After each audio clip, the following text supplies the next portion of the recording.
యేసుక్రీస్తు నామములో అందరికీ ఉదయకాల శుభములను వందనములను తెలియజేయచ్చు.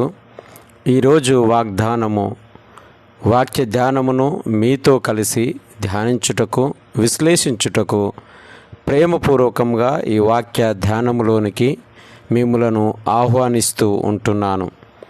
ఈరోజు దేవుని వాగ్దానము లూకా సువార్త 19వ అధ్యాయము 10వ వచనము. నశించిన దానిని వెదికి రక్షించుటకు మనుష్య కుమారుడు వచ్చెనని అతనితో చెప్పెను. ఈ మాటను బట్టి మానవ జీవితంలో మనిషి కలిగి ఉండవలసిన విలువలను కాపాడుకోవలసిన ఆధ్యాత్మిక సామాజిక స్పృహను సర్వ మానవుల పట్ల దేవుడు కలిగి ఉన్నటువంటి సంకల్పమును గ్రహింప చేయగలిగిన లేదా పునరుద్ధరించగలిగిన గొప్ప వర్తమానమును మనకు జ్ఞాపకం చేయబడుచు అవగాహన కల్పించుచున్నది. రెండు విషయాలు మనల్ని జ్ఞాపకం చేస్తూ ఉంటుంది. ఏమి నశించినది అనేది మొదటిగా జ్ఞాపకం చేస్తే, దేన్ని రక్షించుటకు లేదా వెదికి రక్షించుటకు యేసు ప్రభు వచ్చినాడు అనేది ఇక్కడ అధ్యయనం చేయవలసిన అవసరం ఎంతైనా ఉన్నది. ఎందుకంటే ప్రియమైన స్నేహితులారా, ఈరోజు సగటు మానవులు తమ స్వకీయ దురాశల చేత ఇడువబడి తమ జీవితాలలో కలిగి ఉండవలసినటువంటి, కొనసాగించవలసినటువంటి వివిధ రకములైనటువంటి జీవిత విధానమును కోల్పోవచ్చు. వివిధ రకములైనటువంటి ఒత్తిడిల వలన తన యథార్థతను, నీతిని, న్యాయమును కోల్పోతూ జీవిత పరమార్థాన్ని విచ్ఛిన్నము చేసుకుని ఒక నిరాశ నిస్పృహతో జీవిస్తున్నటువంటి మానవుడు తన జీవితాన్ని కొనసాగిస్తూ ఉంటున్నాడు. అనగా నిరాశ నిస్పృహలలోనే తన జీవితాన్ని కొనసాగిస్తున్నటువంటి వ్యక్తిగా మిగిలిపోతూ ఉంటున్నాడు.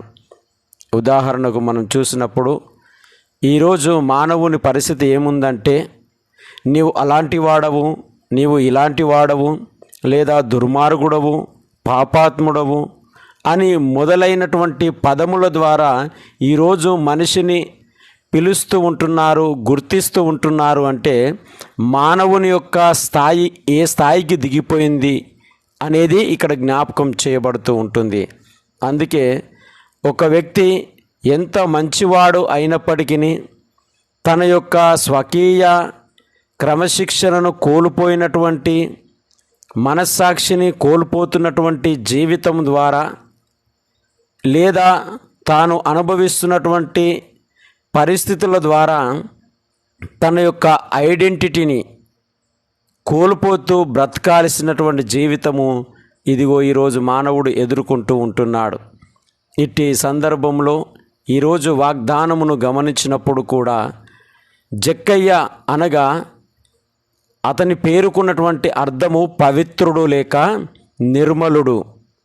పవిత్రుడు కల్మషము లేనటువంటి వ్యక్తిగా అనగా నిర్మలుడుగా ఆయన పిలువబడుతూ ఉంటున్నాడు. ఆయన పేరుకున్నటువంటి అర్థం. కానీ ఆయన పేరుకు పవిత్రుడనే ఉంది పేరు, కానీ తన జీవితమంతా అపవిత్రతతో నిండిపోయింది.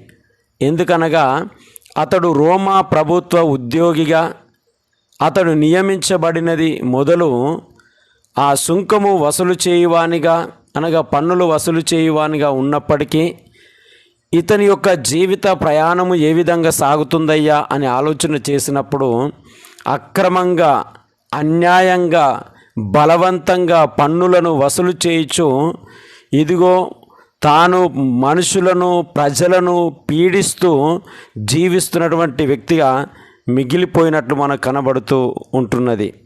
తద్వారా అతడు పిలువబడుచున్నటువంటి పిలుపు కావచ్చు, అతన్ని గుర్తిస్తున్నటువంటి విధానము కావచ్చు, లేదా అతడు కోల్పోయినటువంటి పరిస్థితులు కావచ్చు, మనం గమనించినప్పుడు ఇదిగో అతనికి చెడ్డ పేరు అనేటటువంటి ఐడెంటిటీ. అతడు ద్వేషింపబడుతున్నాడు సమాజము నుంచి. యూదుల దృష్టిలో ఒక పాపిగా గుర్తించబడుతూ ఉంటున్నాడు. ఇతడు యూదుడుగా జన్మించినప్పటికీ రక్షణ మానవత్వము లేనటువంటి వ్యక్తిగా ప్రజల మధ్యన ఆయన గుర్తించబడుతున్నటువంటి వ్యక్తిగా మిగిలిపోయినట్లుగా జ్ఞాపకం చేయబడుతూ ఉంటుంది.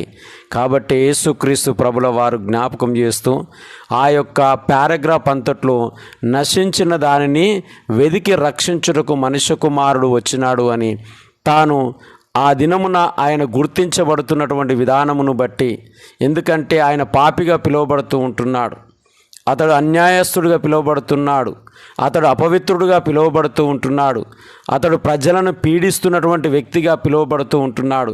ఇవన్నీ ఆయన పేరుకు ఆయన జీవితానికి ఏమాత్రం పొంతలేనివి. ఈరోజు సమాజంలో చూసినప్పుడు కూడా తన బ్రతుకుకు, తన ఉద్యోగానికి, తాను నిర్వర్తిస్తున్నటువంటి విధులకు ఏ సంబంధం లేనటువంటి పరిస్థితుల్లో నేడు మానవుడు జీవిస్తూ ఉంటున్నాడు. అనగా తన ఐడెంటిటీని కోల్పోతున్నటువంటి వ్యక్తిగా మిగిలిపోతున్నట్లుగా మనం చూస్తూ ఉంటున్నాం.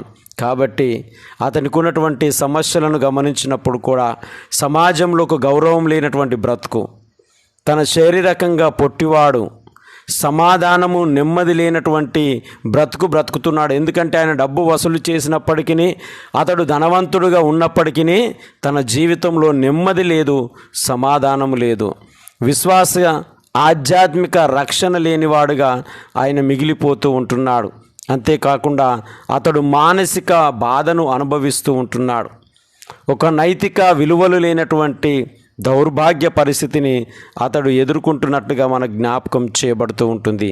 ఈ సందర్భాన్ని అంతటిని గమనించి అలాంటి స్థితిలో ఆయన ఉన్నప్పటికీ ఆ జక్కయ్యకు ఉన్నటువంటి కోరిక, ఆశ ఏంటంటే యేసు ఎవరో అని చూడగోరడము ఆయన ఇష్టపడినటువంటి మాట.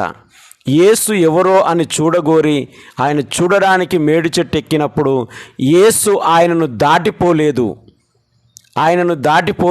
ఆయన జీవితాన్ని ఈ విధంగా వదిలేయాలని ఇష్టపడలేదు. కాబట్టి అతడు ఆ చెట్టు కిందికి వెళ్ళి, జక్కయ్య త్వరగా దిగుము, నేడు నేను నీ ఎంట ఉండవలసి ఉన్నది అని సెలవిచ్చిన వెంటనే అతడు దిగి తన గృహానికి యేసుక్రీస్తుని చేర్చుకున్నట్టుగా, అలాంటి సందర్భంలో ఇతడు పాపులతోనూ ఇలాంటి వారితోనూ ఉంటున్నాడని సనుగుచున్నటువంటి సమాజం మనం గమనిస్తూ ఉంటున్నాం. అట్టి సమాజంలో, అట్టి ఐడెంటిటీ కలిగినటువంటి జీవితంలో, అట్టి దౌర్భాగ్య పరిస్థితిలో ఉన్నటువంటి జక్కయ్య జీవితంలో యేసు ప్రవేశించిన వెంటనే తాను చేసినటువంటి తప్పులు గుర్తుకొచ్చినాయి, తాను చేసినటువంటి అన్యాయం గుర్తుకొచ్చింది, తాను ఏ విధమైనటువంటి నొప్పిని, బాధను సమాజంకు కలిగించినాడో సమస్తము ఆయనకు జ్ఞాపకం చేయబడింది.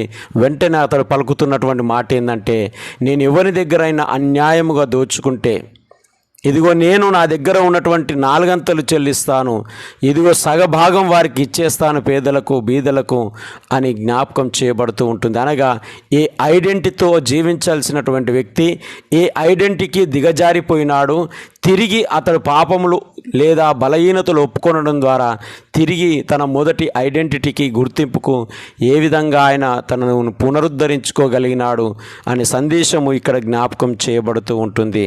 నిజమే ప్రియమైనటువంటి సహోదరులారా, ఈ సమాజంలో మనం ఏ విధంగా గుర్తించబడుతూ ఉంటున్నాం? మన ఐడెంటిటీ ఏంటి? పాపాత్ముడనా, దుర్మార్గుడు అనా, ఈ లోక సంబంధమైనటువంటి చీకటి బ్రతుకుతున్నటువంటి వ్యక్తి అనా, సమాజంకు ఉపయోగపడని వ్యక్తి అనా, కుటుంబానికి ప్రయోజనం లేనటువంటి వ్యక్తి అనా? మనము మన కుటుంబాలలో, సమాజంలో, మన విశ్వాస ప్రయాణంలో ఏ విధమైనటువంటి పిలుపుకు మనం దిగజారిపోయినాం? మనల్ని మనం ఒక్కసారి పరిశీలించుకున్నప్పుడు, మన పరిస్థితులు ఏందో మనం గమనించినప్పుడు, కనిపెట్టగలిగినప్పుడు, మనం కోల్పోయిన మన ఐడెంటిటీని తిరిగి ఇవ్వడానికి దేవుడు సిద్ధంగా ఉన్నాడు. ఆయన ఎవరో అని నీవు ఆశపడినప్పుడు ఆశ కలిగిన ప్రాణాన్ని ఆయన తృప్తిపరిచే దేవుడు అని తాను సెలవిస్తూ ఉంటున్నాడు. కాబట్టి దేవుని సంకల్పము ఈ దినమున ప్రతి మానవుని పట్ల ఏమై ఉంది అంటే, నిన్ను నీవు సరిదిద్దుకునే అవకాశం ఇస్తూ ఉంటుంది. నీ ఐడెంటిటీని కోల్పోయినటువంటి స్థితిని తిరిగి నీ జీవితాన్ని పునరుద్ధరించుకునే అవకాశం కల్పిస్తూ ఉంటుంది అనేది ఈ మాట జ్ఞాపకం చేయబడుతూ ఉంటుంది. దేవుడి మాటలు దీవించి ఆశీర్వదించును గాక. పరిశుద్ధుడా, ప్రేమగల తండ్రి, మహోన్నతుడా, నీ సర్వశక్తి కలిగినటువంటి నామాన్ని బట్టి వందనాలు, స్తుతులు, స్తోత్రములు చెల్లిస్తూ ప్రార్థిస్తూ ఉంటున్నాము తండ్రి. నిజమే ప్రభువా, మంచి జ్ఞానవంతులమై ఉండొచ్చు, డబ్బు కలిగినటువంటి వారమై ఉండొచ్చు, ఉద్యోగం అనుభవిస్తున్నటువంటి వారమై ఉండవచ్చు, సమాజంలోను సంఘములోను గొప్ప నాయకత్వం వహిస్తున్నటువంటి వారిగా ఉండి ఉండవచ్చు. కానీ మా ఐడెంటిటీ, మా గుర్తింపును మేము ఏ విధంగా కోల్పోతూ ఉంటున్నామో, ఏ విధమైనటువంటి పరిస్థితులను బట్టి మేము క్రమశిక్షణను కోల్పోతూ ఉంటున్నామో, ఇదిగో ఈ జక్కయ్య జీవితం ద్వారా మా జ్ఞాపకం చేస్తున్నందుకు మీకు వందనాలు చెల్లిస్తూ ఉంటున్నాం. ఒకవేళ ఈ విధంగా కోల్పోయిన వారమైతే తిరిగి నీవెవరో అని చూడగోరి ఈ సిలువ శ్రమల కాలంలో నీ సిలువ నీడలో మేము పరిశీలించుకున్నప్పుడు మా లోపములు సరిదిద్దుకునే అవకాశం ఇచ్చే దేవుడవు అని నీవు జ్ఞాపకం చేస్తూ ఉంటున్నావు. నిజమే ప్రభువా, మేము నశించిపోయినటువంటి మా జీవితాన్ని వెతుకుతూ ఉంటున్నప్పుడు, మేము నీ ఎదుటికి వచ్చి మా స్థితిని చెప్పుకున్నప్పుడు మేము బలపరచబడతాము అనే సందేశాన్ని మా జ్ఞాపకం చేసినందుకు మీకు వందనాలు చెల్లిస్తూ ఉంటున్నాం. నిజమే ప్రభువా, ఈ దినమున కన్నీళ్లతో ఉన్నటువంటి బిడ్డలను హాస్పిటల్లో అయ్యా దేవా ప్రభువా అని సహాయము పొందలేక, ఆర్థిక పరిస్థితులు బాగలేక, డబ్బు ఖర్చు పెట్టలేక, అనారోగ్యముతో జీవిస్తున్నటువంటి బిడ్డలు ఎందరో ఉండి ఉండవచ్చయ్యా. వారి పక్షాన ప్రార్థిస్తూ ఉంటున్నాం. సహాయం చేయండి, స్వస్థపరచండి, వారి బలహీనతలను తొలగించమని ప్రార్థిస్తూ ఉంటున్నాం. ఉద్యోగ స్థితులలో రాకపోకలందు బిడ్డలకు తోడుగా ఉండండి. చేతుల కష్టార్జితమును దీవించండి. పంట పొలాలను, పాడి పశువులను, వారికి కలిగిన సమస్తమును మీరు దీవించి ఆశీర్వదించి ఈ దినమున జీవితంలో జరగాలని ఎవరైతే ఉదయకాల సమయమున ప్రార్థిస్తూ ఉంటున్నారో వారి ప్రార్థనలను అంగీకరించి ఆశీర్వదించి నీకు మహిమకరంగాను వారందరికీ దీవెనకరంగా నడిపించి మహిమ పొందుమని యేసయ్య పరిశుద్ధ నామమున ప్రార్థించి అడిగి వేడుకొనుచున్నాము తండ్రి. త్రియక దేవుని యొక్క దీవెన, ఆయన నిత్య సమాధానము మనందరికీ తోడునిడే దీవించి ఆశీర్వదించును గాక. ఆమేన్.